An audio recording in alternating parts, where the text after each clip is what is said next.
It's time to accelerate. Hi, I'm your host, Andy Paul. Join me as I host conversations with the leading experts in sales, marketing, sales automation, sales process, leadership, management, training, coaching, any resource that I believe to help you accelerate the growth of your sales, your business, and most importantly, you. Hello and welcome to Accelerate. I couldn't be more amped up to talk with my guest today. Joining me is Kevin Kruse, author of the book titled 15 Secrets Successful People Know About Time Management. The productivity habits of 7 billionaires, 13 Olympic athletes, 29 straight A students, and 239 entrepreneurs. Mouthful of a title, but a great book. I couldn't recommend it more. I just finished reading it over holidays. You know, if you're like me, you've read more than your fair share of books and articles about how to improve your personal productivity and how to make more of the limited time that you have. And a lot of times, it all starts with a list, right? A to-do list in one of many forms. But what if to-do lists were actually anti-productivity tools? What if rather than helping you get things accomplished, to-do lists became depressing symbols of all that you failed to accomplish? Well, my guest today, Kevin Kruse, interviewed hundreds of successful people and learned their secrets to personal productivity, and he's here to share it with us today. Kevin, welcome to the show. Andy, thanks for having me. And I don't think I've heard anybody say the book title perfectly yet, including myself. It's the longest title on record and quite a tongue twister. Yeah, I think I even cut and pasted it from something, and I still read it wrong. So there you go. What's that say about me? So let's start off. Tell us a little bit about you, your background, and how'd you get into this topic of productivity and time management? Yeah, that's a great place to start. I mean, another way to put it is, why in the world do we need another book on time management? Why would I do that?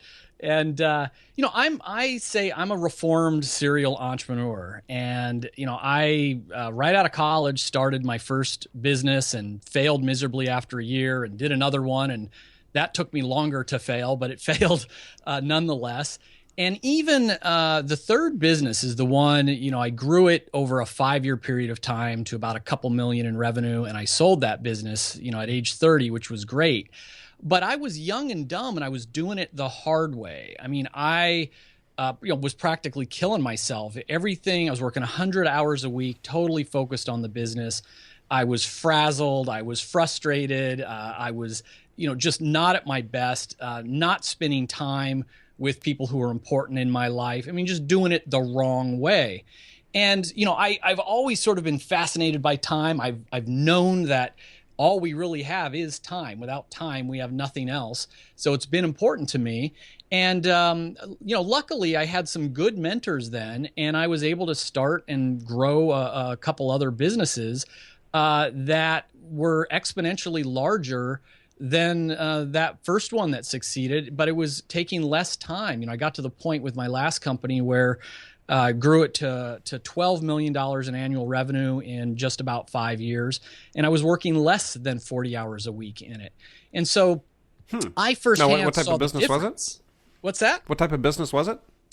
It was Axiom Professional Health Learning was the last one. We focused on custom training and education programs, primarily for pharmaceutical companies and medical device companies. And that was the same industry I sort of stayed in for the 20 years I was, starting businesses. But it just showed. I mean, it was the same me. It was the same industry, the same business, the same offering. It wasn't like I had discovered some fast, easy way to make money. It was literally the same type of business, but I just figured out a way to, be productive that's literally 10 times more productive in key areas than I was before. So when long story short is when I sold that company, I decided to pursue, I was doing some nonprofit stuff, and I've always loved to write. So that's when I turned my attention to books, and, I've written on business and leadership, but I wanted to get back to this topic of productivity. And, rather than assuming I had all the answers, as you mentioned in that crazy book title,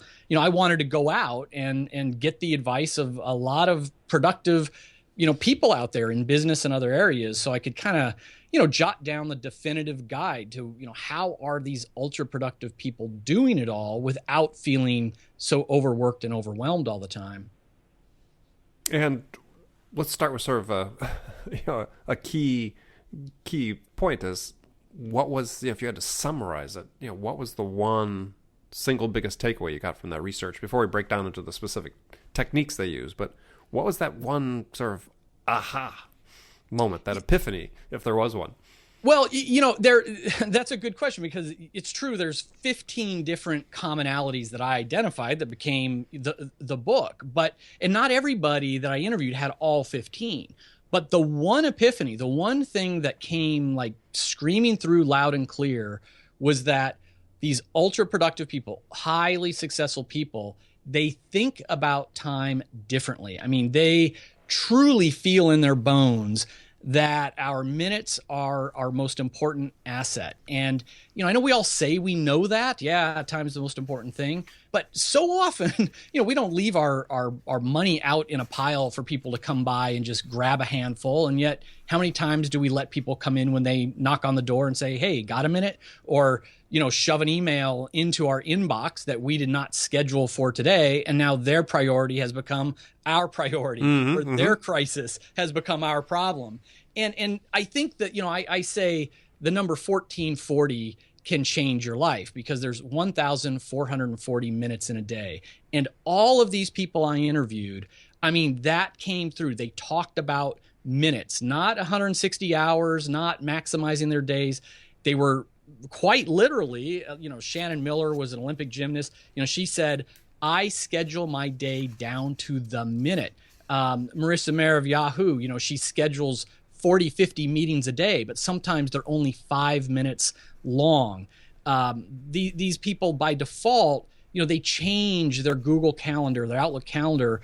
When you set up an appointment, it defaults to like 30 minutes or 60 minutes. They change that to 15 minutes. They don't ever want to be doing one task, one meeting or phone call longer than 15 minutes. So truly feeling that 1440, I mean, once these minutes are gone, we never get them back. So let's think about them. Let's optimize them. Let's guard them and protect them. I mean, that was really the big aha that came through all of these things. Yeah, people perceive time differently. I love that image. So you surveyed billionaires, entrepreneurs, Olympic athletes, and I found most interesting straight A students. So what was the thought about adding that into the mix?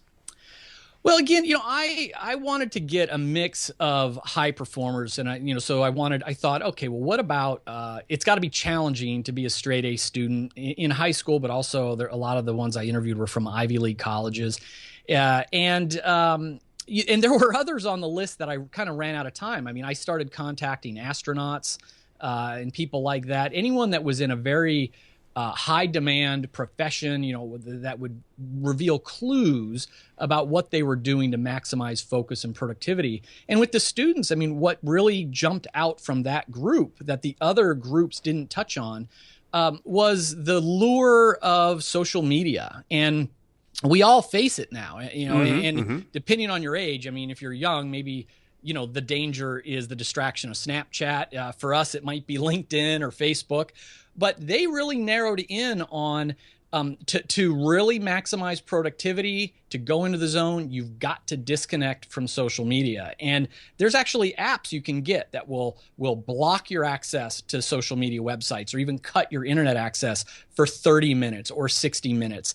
One student told me that she actually puts her phone in another room of the house until her homework is done, as an example. So, I mean, that was just kind of some insights that were unique because I reached out to that group. Well, here's what I thought sort of interesting as you looked at populations you talked to of all those four categories, is that they weren't corporate drones. These weren't people stuck in a cubicle somewhere. Typical knowledge workers stuck in a cubicle. These were all people on a mission. People could see the rewards directly from being more productive. I mean, was that intentional? Yeah, I think that's what's a commonality to most high achievers. I mean, we can train these tips and hacks, but I think you nail it on the head. I mean, underlying all of this is that passion or a sense of purpose to really drive to be the best. And I get some pushback, Andy, from people saying, hey, why are we trying to get everybody to go and do? We need to focus more about being and being present and just being happy. And I'm in agreement with that. But I think there are, because I figured out how to get 10 times more work done in my mornings, that gave me my evenings to spend with my children, my weekends to pursue my hobbies. So I don't think it's one or the other. I think it's that passion to be super successful and to realize that, when we're not in that place of stress, that lets us get to a place of creativity and happiness and peace. Well, and I think ultimately, as we'll talk about this today, but I mean, reacting to the comment you made about people pushing back is that, not being in the moment. I don't think you could be more in the moment than when you've eliminated distractions and are focused on a specific task with minimizing interruptions, right? That you're trying to organize yourself to be maximally productive within a specific period of time. I don't think you can be more in the moment than that. Completely agree. Yeah, interesting how people's perspectives change, right? So let's talk about setting priorities. So you talked about the power of the 1440. I was going to bring that up, but I think that's very essential if people understand that you got this limited inventory of time to accomplish everything you need to accomplish in your life. And as you talk about in the book, there's a way to organize things to help you be able to do it with a minimum amount of stress. So let's talk about setting priorities. You talk about the MIT, the most important thing. So why don't you tell people what that is? Yeah, so the MIT stands, we're not talking about the Ivy League school, it just stands for your most important task. And it kind of gets back to the previous question, in that one thing that the ultra productive people are all doing is, they know what their most important task is, their one thing. And the behavioral psychologist Dan Ariely, he had in an interview, he talked about this. He said, isn't it a shame that we are cognitively at our best in the morning for a couple of hours, after we've woken up, but while we've still got, good energy and blood glucose in our brain and all that stuff. And yet what do we do with our brain power time? Most of us hold meetings. We hold meetings. We check emails. We look at our to-do list and do a couple quick things because it's going to make us feel like we're off to a good start and all of that. And instead, you want to identify your MIT, your most important task, and carve out an hour each morning to work on it in an uninterrupted fashion. Now, what's your MIT? Well, it can change, but the idea is, what is your big goal? Figure out the steps to getting there, and then what's the next domino in place that you need to tip over to advance that chain. And for people who are working in a corporate job, it's not so much like, what do I have to do to keep my boss happy or to not get fired? It's more like, what's the one thing that if you could accomplish it, you would be promoted? It's almost like the 80-20 rule. Yes, we all have 100 things to do this year. We all have a dozen things we got to get done this week. But what's the one thing that I'm going to get bonused on? What's the one thing that the CEO is going to notice? What's the one thing that's going to make me stand out? Figure that thing out and protect your hour a day on it. That literally can change careers and change lives. Yeah, and you can look at it, if you want to be a little more negative, on the flip side, which is you're going to stand out in a bad way if you don't get it accomplished. Yeah, and I think there's so many people that unfortunately, it's really sad, isn't it, Andy? They'll go 20 years in their career. It's like that midlife point, and they get to that, kind of middle management layer in the company. Not a rookie, not a cheap person, not a top high performing, high paid executive. They're in the middle. And they get bitter. Why am I stuck here? I've always done what people asked me. I've always played by the rules. I fulfill, my objectives, my performance objectives year in and year out. Well, it's because you're just doing what's expected, just doing the average. That doesn't feel very good for your life, and it doesn't make you stand out in a good way. It makes people think, okay, he's valuable, but exactly where he is or where she is. Yeah, absolutely. So the priority thing becomes so important. I sort of riffed off this quote that you had from Peter Drucker in the book, where I sort of say is, efficient time management requires effective priority setting. I love that.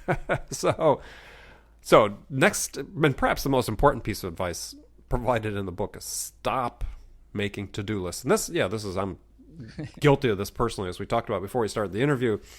So what should people do instead? Yeah, and this is another one where I start to get hate mail because we've been lied to. I mean, for all of us out there who are feeling, overworked and overwhelmed, and there's just never enough hours. I mean, that's proof that all the training programs out there, all those time management books, ain't getting it done, because we've all been through them. And the answer, what we've been taught our whole lives, is it's about the to-do list and the prioritization.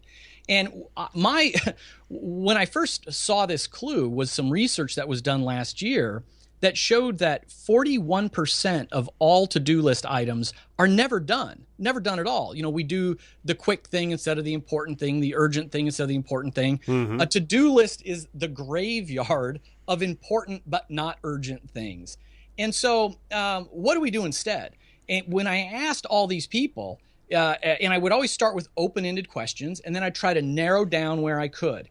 Only about 1 or 2% max of the people referenced a to-do list. Everyone else is talking about living life from their calendar. And it goes back to, scheduling the minutes, scheduling down to the minutes.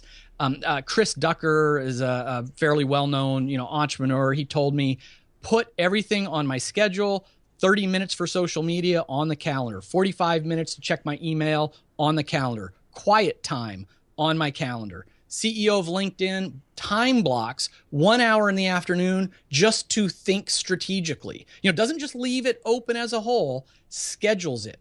And if you think about, do we really think that, Steve Jobs ran around all day pulling his little to-do list out and asking himself, okay, what's my next action? What task should I action next? Ultra productive people, they know their goals, they know their values, and they've translated them into the calendar. If you value your health, you are going to schedule that 1 hour workout on your calendar, and you're going to protect it as if it was, a doctor's appointment. If you value your marriage, you are going to schedule date night and protect that time. And if you, value your work, you're going to schedule your MIT time.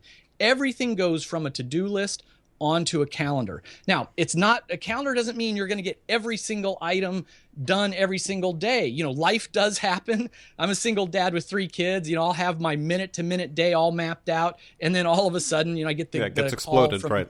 Yeah, kid is sick and you got to go pick them up, and there's a hole in the day, and you got to drag whatever didn't get done into an appropriate spot. But forcing you to be realistic.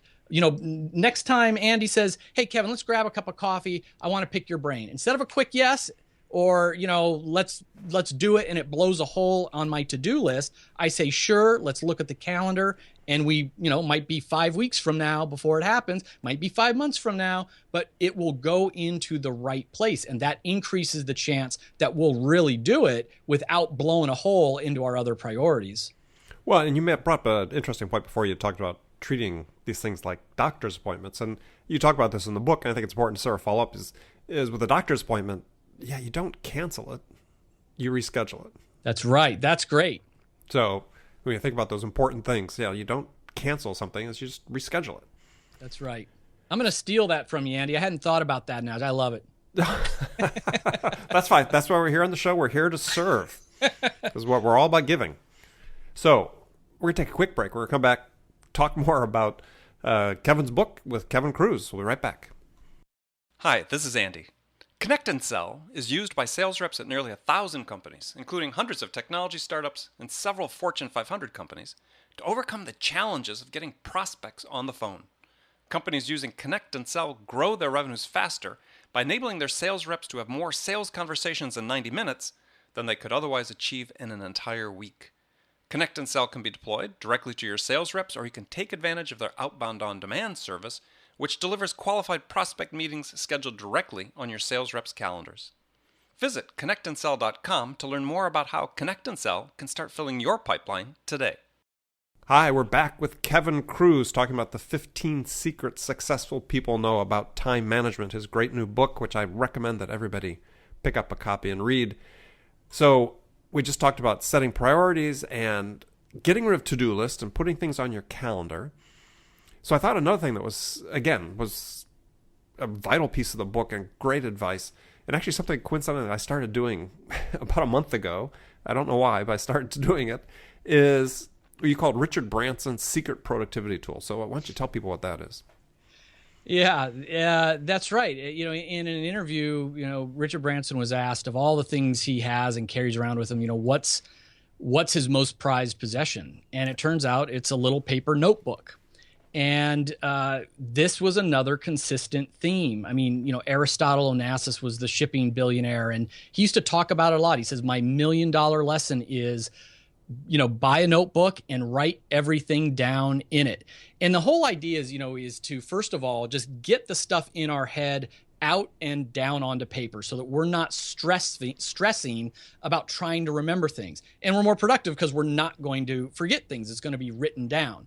Now, going back to what we just said, though, the notebook isn't to keep a to-do list. If you say, oh, I need to call that client, you're going to want to write that down if you don't have access to your calendar. Then you transfer that as quickly as possible. And there's also interesting research that shows, you know, so many people now are moving to using their iPads or their smartphones or their, you know, MacBooks to type notes in meetings and wherever they are. And the research is clear that we learn better, have better memory and recall when we're handwriting the notes. So, I mean, I do think the paper notebook is superior to the digital ones, although there's also some neat hybrids where you can, you know, handwrite onto your tablet and it will translate. That's fine. But this idea of making sure your mind is free, stress-free, you're not trying to remember things, get it all written down by hand, and then transferring the to-dos later, you know, into a good spot. It's the sort of the power of the notebook. Yeah, no, I agree. I think I've sort of started doing it for some reason. I said about a month or so ago, and then once I read your book, it's like, oh, well, that's the next step. That's what I do with everything. That's what I need to do with everything I write into the notebook. It needs to go onto the calendar. But it makes a lot of sense. And it sort of reminds me a little bit of David Allen talked about in his book about time management, is to, you know, do that inventory where you just clear your mind, as you talk about, get it out. So you're just not carrying around, not stress, sort of like the undone things on your to-do list. Yeah, that is an area that David and I do see eye to eye on, right. Is that power of first step is, you know, get it all out of your brain and out onto paper. You know, you want an external brain, whether it's your notebook or your Evernote or something. You just need that system this day and age. So a tough question for you. Ruled or unruled paper? I like unruled, but Me too. I don't know what the and I probably should take ruled because I have terrible penmanship. Me too, but I prefer the unruled myself. I like the creativity I think that comes with it. So yeah. All right. So then we talked about 3 questions that will save you 8 hours a week. You had talked about that. Let's talk about that because again, I think we're going to go through the book in detail here, but let's talk about those. So.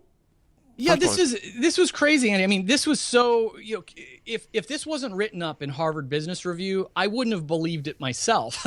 So, you know, there was an article that ran in HBR that covered the research that these productivity trainers did. They went into these companies and taught all the managers to look at their calendars and to ask just 3 questions. And, you know, by asking these questions consistently, on average, people saved 8 hours a week. So the questions were drop, delegate, or redesign. So for drop, the question is, you know, let me look at my calendar, all the items. How valuable is this task? What would happen if I just dropped it? Now, if you can't drop it, then you say, can I delegate it? Am I the only person who can do this task? Who else could do it? And then finally, if you can't delegate it, you go to redesign. How can the same outcome be achieved in less time? What would I do if I only had half the time to get this thing done? And just by asking these drop, delegate, redesign questions, people were able to save 6 hours of desk work and 2 hours of meeting time each week. So the DDR questions, as I like to call them. Yeah, and I mean, you gave great examples in the book, people that I've interviewed for the show, like Max Altschuler, who, you know, uses, you know, oversees virtual assistants, you know, at $5 an hour to handle processes and tasks that can be well defined and are very repeatable, that, you know, you'd have to pay 5, 6, 7 times, 10 times as much to get done here with somebody in his office on his staff. And as a result, they wouldn't get done. Yeah, that's absolutely right. I mean, I think people just don't realize that in this flat world we live in, you can get access, whether it's a computer programmer or virtual assistant or a marketing growth hacker on demand. You can hire really experienced, good people for a fraction of what you would pay a normal, full-time salary. And, sometimes you get some duds. Sometimes it takes some experimentation to get the systems right, but it's well worth figuring it out. Yeah, and at some point it's worth making that investment in somebody, even if you think maybe you can't afford it, but if you're getting 8 hours a week out of it, God, Right. there's a monetary value there. A lot of value. Right, especially if you're doing the most important thing instead of doing these other things.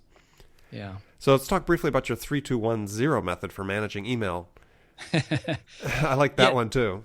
Yeah, this is a lot of people think this idea of inbox zero is a Silicon Valley myth or legend, but it is possible. And the system I talk about, it starts with, again, highly successful people don't check their email. When people say, "Oh, I'm checking email," it means they are responding to the dings and buzzes and the little notifications that email has arrived, or we're using it as a procrastination item. Instead of writing this hard to write report, I'm going to flip over and answer a few emails. So the first thing is, ultra productive people, they process email, they don't check it. So they schedule times to process their email. And then when they do, they want to do it in a very fast, purposeful way.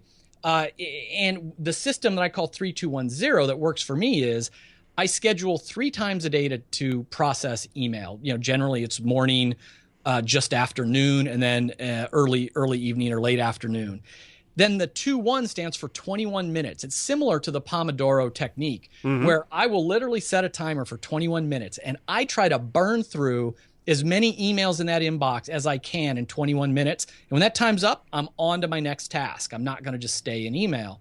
And it sounds silly, but when that clock's ticking, it's almost got like a game effect where, I might say, "Oh, someone sent me a link. Oh, I'll click that. And now I'm on to CNN.com and I'll click that." Next thing you know, I've burned 20 minutes. Well, when you've got that clock ticking, you don't go down those rabbit holes anymore.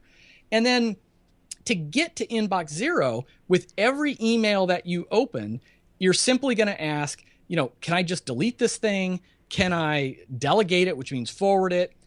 If I can do it in less than 5 minutes, let me do it right now. And if you can't delete it, delegate it, or do it, then you defer it, which means you schedule it. Everything goes back to that calendar.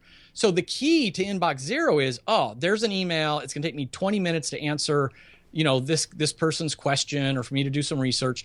I'm now going to drag the email into my calendar if I'm using Outlook, or I'm going to choose the more item if I'm using Google Calendar. And I'm literally going to put a 20-minute time block for it, schedule it onto my calendar. And that's a way that you can really quickly move all of your emails, just get them out or get them scheduled. And then you don't have 1,400 emails stacking up that you're never going to get to. Exactly. And then keys to working within that time frame. If you've got that Pomodoro timer set, which we'll talk about after Pomodoro timers after this question is you have 2 really important aspects in it. One is keep emails short, right? I mean, yes, the social niceties, really think about them more like a text necessities. Message. Yeah, more like a text message than a letter. Exactly.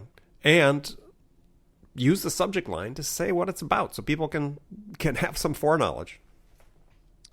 Yeah, that's a pet peeve of mine, is the cryptic or not helpful subject line. I mean, very often I'm putting the message in the subject line and then writing EOM, which stands for end of message. Oh, that's a great idea. Yeah. Why not? Because people start scanning their inboxes like their social media streams anyway.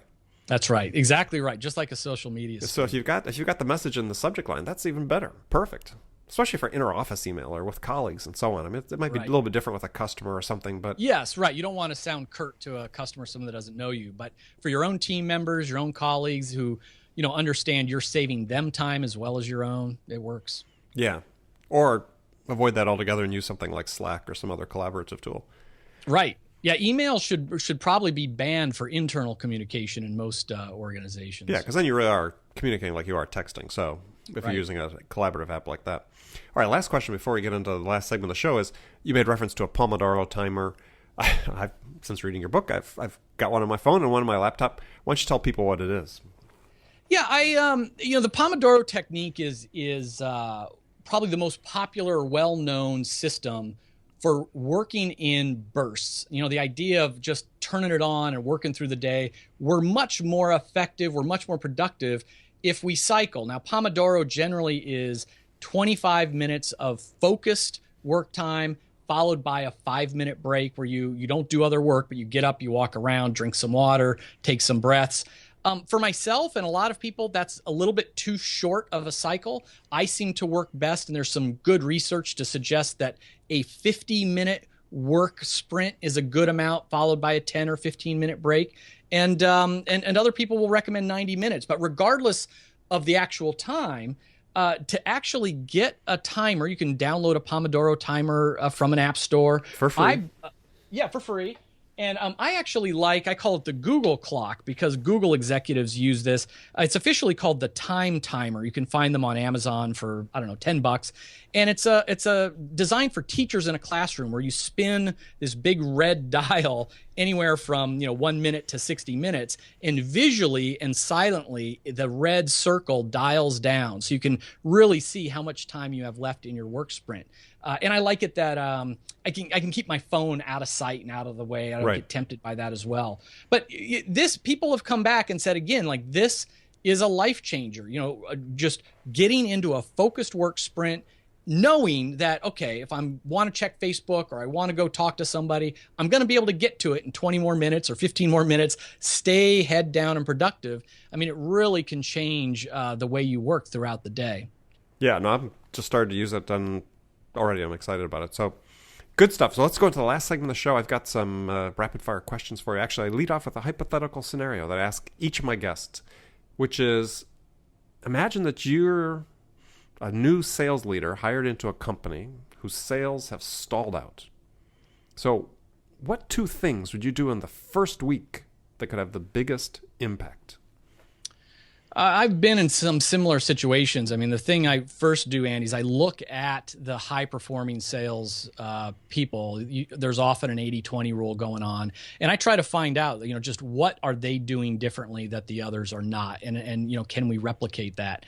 The second thing I do is, and it relates back to this time, is too often sales professionals' time is eaten away by filling out expense reports, fighting with some implementation of Salesforce.com or some other CRM, getting pulled into administrative meetings. One of the first things I always do when I take over a sales team is get rid of almost all of that stuff. I want my salespeople spending 90% of their time prospecting, pitching, and closing. 10% of their time is for administrative stuff, and I'll hire help or change systems to make it that way. Redesign. Excellent. All right, some rapid fire questions for you. You can give me 1-word answers, or you can elaborate as much as you want. First one is, you're an entrepreneur, you've had to sell, so what's the most powerful sales tool in your personal sales arsenal? Well, what I do, it's not a tool, it's more of a process. Again, with sales teams, is I do daily sales meetings. And, I just said less meetings, but, usually a sales meeting gets everybody pumped up, some fresh knowledge and a clear plan of action. And I found, doing a stand-up meeting for 15 minutes at the beginning of every day, and everybody knowing that 24 hours later they're going to have to report back on what just happened, is a great system or tool to really keep sales performance high. Got it. So who is your business role model? I've had a lot of role models. There was a gentleman named Rudy Carson who is an entrepreneur, and he bought one of my companies, and I worked with him as a partner for a lot of years. He just sold his company last year for $1.3 billion to IBM, and a week doesn't go by when I'm not thinking about something Rudy told me or taught me. Right. What was the name of his company? It was called Kenexa, Kenexa. Oh, yeah. Right. Yep. Well, good for him. Yeah. So besides your own book, what's one book you recommend every entrepreneur read? Well, especially for sales and all entrepreneurs, The Ultimate Sales Machine from Chet Holmes. Mm-hmm. It's a great book, and I rarely hear people talking about it. I'm not sure why. I love that book. Yeah, no, it is one of the classics, definitely. So here's a really difficult question. So what's your favorite music to listen to pump yourself up? I listen to a wide variety of music on Spotify, and I'm embarrassed to say it kind of sounds like the music of my teenage kids. Whatever is popular and trending, I'll listen to pump myself up. But if I'm in a work sprint, I will listen to something without words, often like rainfall, or they call them binaural beats, this music to kind of optimize your brainwaves. So if I'm looking for the boost, I'll do the current pop rock stuff. Otherwise, I'm going for rainfall or Zen meditation music. Okay, great. Well, last question for you then. So what's the one question you get asked most frequently by salespeople about managing their time? Yeah, everyone always wants to know what Mark Cuban told me because everyone's fixated on Cuban. And quite simply, Mark Cuban, in his typical style, he told me his secret is he says, never do meetings unless someone's writing you a check.